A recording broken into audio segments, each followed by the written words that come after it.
Bonjour à tous, j'espère que vous allez bien. Aujourd'hui, on va travailler les exercices de grammaire sur le cahier d'activité. Prenez donc la page 94 et préparez vos crayons pour travailler comme d'habitude sur vos cahiers.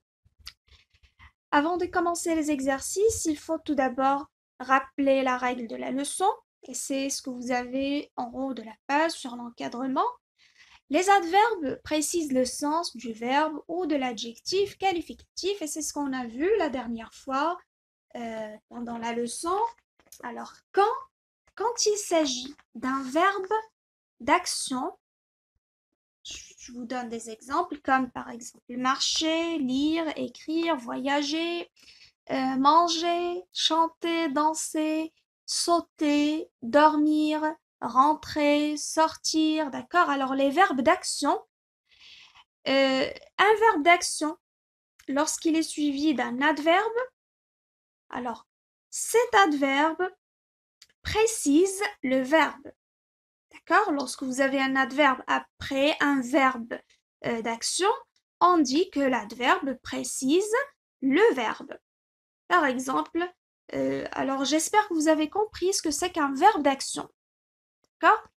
Lorsqu'il s'agit d'un verbe d'état, et les verbes d'état ou bien le seul verbe d'état que vous connaissez et qu'on a travaillé le long de cette année et l'année dernière aussi, alors le verbe d'état que vous connaissez, c'est le verbe être. Bien sûr, il y a bien d'autres verbes d'état, mais c'est ce qu'on travaille pour votre niveau.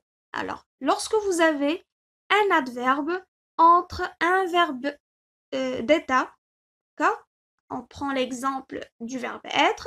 Alors, un adverbe entre le verbe être et un adjectif qualificatif, on dit que l'adverbe précise l'adjectif qualificatif. Bien, alors c'est simple et facile, j'espère que vous l'avez retenu. On passe maintenant à l'activité qui accompagne la règle que vous avez. Donc, on nous demande d'entourer le verbe dans chaque phrase. Je vous demande tout d'abord d'arrêter la vidéo, de lire les deux lignes que vous avez et de me dire, alors c'est pas possible de me dire, mais on va essayer quand même. Alors, et de dire ce que vous remarquez entre la première ligne et la deuxième ligne. Allez-y. Bien. Alors, d'après la lecture que vous avez fait, vous avez remarqué bien sûr qu'il s'agit de la même phrase ou bien des deux mêmes phrases qui se répètent dans la deuxième ligne. C'est juste qu'on a changé le sujet Vingoba par le sujet les Islandais et du coup on a changé le pronom de reprise dans la deuxième phrase. On a ajouté également l'expression ce soir. Alors c'est une expression qui indique le temps, le présent, d'accord? Bien, vous allez comprendre pourquoi je vous demande de faire ce travail après avoir répondu à la consigne. Allez-y, arrêtez à nouveau la vidéo, répondez à la consigne.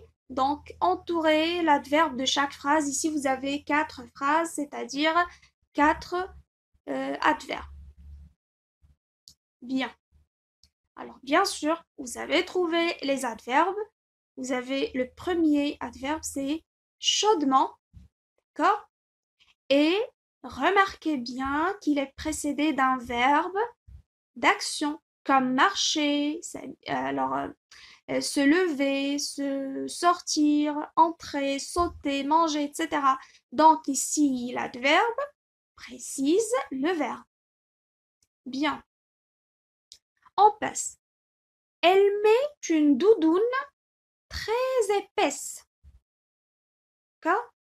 L'adverbe que vous avez ici, c'est dre. D'accord? Ici, l'adverbe n'est pas précédé, bien sûr, d'un verbe, mais il est suivi d'un adjectif qualificatif, donc l'adverbe précise l'adjectif qualificatif. On passe. Ce soir, les Islandais s'habillent chaudement. Alors, vous allez me dire, c'est le même adverbe et qui précise le le verbe, bien sûr, le verbe s'habille. Ils mettent des doudounes très épaisses. Alors l'adverbe c'est très et il précise l'adjectif épaisse. Alors je reviens à la première consigne que je vous ai donnée. Pourquoi je vous ai demandé de faire une comparaison entre la première et la deuxième ligne?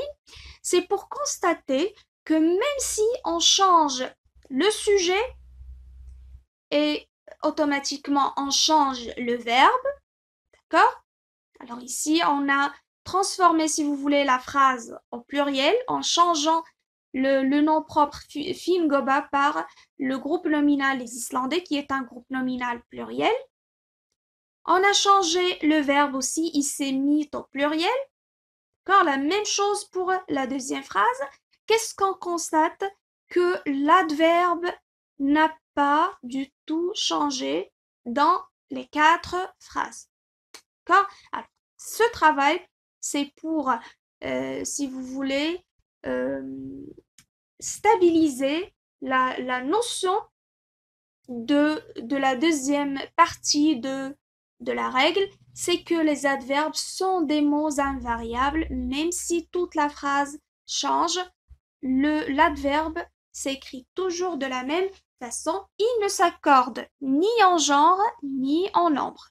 Alors, pour ne pas, ou bien pour aller plus vite, on passe directement à l'activité ou bien à l'exercice numéro 1.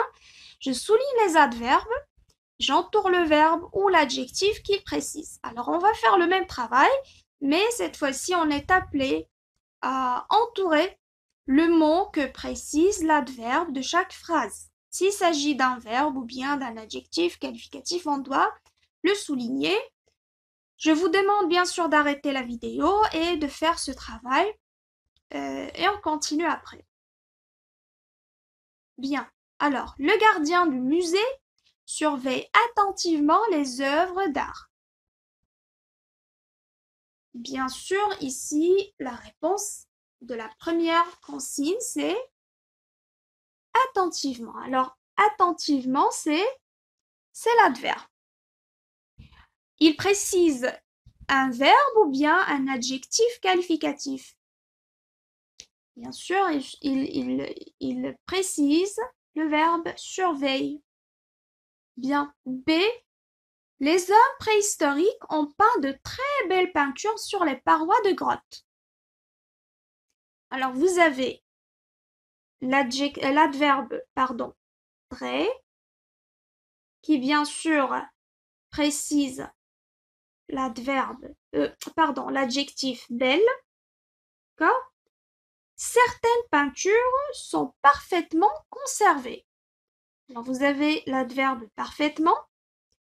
Et ici, puisque vous avez le verbe être et un adjectif qualificatif, donc l'adverbe précise l'adjectif conservé. La brodeuse travaille soigneusement. Alors vous avez l'adverbe soigneusement qui précise le verbe travail qui est un verbe d'action. Ces nappes sont vraiment attirantes. Vous avez l'adverbe vraiment et vous avez le verbe être qui est un verbe d'état suivi d'un adjectif. Alors l'adverbe ici précise l'adjectif qualificatif. Elles plairont aux touristes ici. Et bien sûr, il n'y a pas d'adverbe. On passe en vitesse à l'exercice 2. Je choisis l'adverbe qui va bien et je l'écris à sa place. Vous avez les adverbes toujours, rarement, tellement et surtout. Ici, on va placer bien sûr l'adverbe en fonction du sens de l'adverbe qui va avec le sens bien sûr de la phrase. Vous avez, je vais lire bien sûr les phrases. Je vous laisse faire l'exercice après avoir arrêté la vidéo et on revient pour la correction. Bien, alors vous avez la première phrase ou bien la phrase A. Pierre aime la mousse au chocolat. Elle en demande à sa mère. Puis vous avez Nadia regarde la télévision car elle aime lire. D'accord? Alors, la bonne réponse, alors je vais vous donner la bonne réponse. Pierre aime. Alors, je vais vous donner tout d'abord le sens de chaque adverbe. Vous avez toujours, ça veut dire tout le temps, tous les jours, c'est-à-dire en tout moment. Vous avez rarement, c'est-à-dire quelquefois, d'accord? Alors de façon rare, c'est quelquefois, pas toujours, pas tous les jours, pas tout le temps. Vous avez tellement, ça a le sens de beaucoup, d'accord? Et vous avez surtout, c'est, si vous voulez, spécialement, d'accord? Par exemple, j'aime tous les fruits, mais j'aime surtout les oranges, par exemple. Alors, Pierre aime la mousse au chocolat et l'on demande à sa mère, alors, il aime tellement, il aime beaucoup, hein, il aime tellement la mousse au chocolat et l'on demande toujours. D'accord? Alors, c'est le sens qui nous aide à choisir l'adverbe qui convient. Nadia regarde car elle aime lire. Alors, d'après le sens, on va dire Nadia regarde rarement la télévision car elle aime surtout lire. Voilà, alors c'est tout pour les deux exercices du cahier d'activité. Il vous reste les mots croisés. Alors c'est un jeu de mots que vous avez toujours à la fin de la page du cahier d'activité. Vous pouvez le faire. Alors écris l'adjectif qui appartient à la famille de l'adverbe. C'est ce que vous allez faire. Alors je vous retrouve dans une prochaine vidéo.